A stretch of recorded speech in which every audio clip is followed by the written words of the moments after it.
गौतम बुद्ध की एक बहुत प्रेरणादायक कहानी है। एक बार बुद्ध अपने शिष्यों के साथ एक गांव से गुजर रहे थे। गांव के कुछ लोग उनसे नफरत करते थे।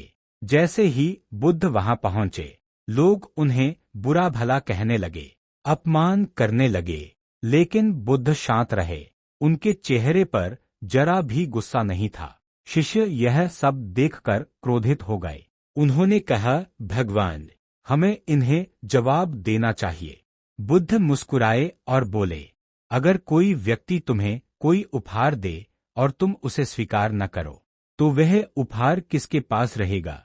शिष्यों ने कहा, जिसने दिया है उसी के पास। तब बुद्ध बोले, ठीक उसी तरह मैं इनकी गालियां स्वीकार नहीं करता, इसलिए ये गालियां इन्हीं के पास रहेंगी। गांव वाले यह सुनकर शर्मिंदा हो गए। उन्हें अपनी गलती का एहसास हुआ। सीखा, दूसरों की नफरत से परेशान होने के बजाय अपने मन को शांत रखना सीखो, क्योंकि सच्ची ताकत गुस्से में नहीं, धैर्य और शांति में होती। चलिए दूसरी कहानी सुनते हैं। गौतम बुद्ध की एक और प्रेरणादायक कहानी। एक दिन बुद्ध अपने शिष्यों के साथ जंगल से गुजर रहे थे। रास्ते में उन्हें एक बहुत गुस्सैल आदमी मिला। वह बुद्ध से नफरत करता था। जैसे ही उसने बुद्ध को देखा, वह चिल्लाने लगा और बोला, तुम लोगों को गलत रास्ता दिखाते हो। लेकिन बुद्ध शांत खड़े रहे। कुछ देर बाद वह आदमी थक गया। उसे हैरानी हुई कि बुद्ध ने एक भी गलत शब्द नहीं कहा।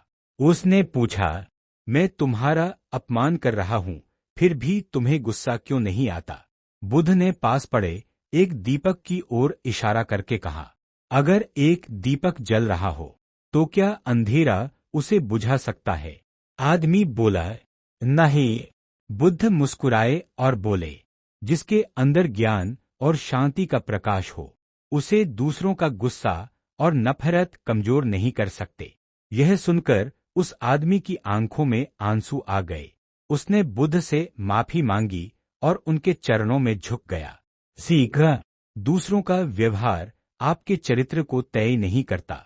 आपकी असली ताकत आपके धैर्य, सोच और शांति में होती है।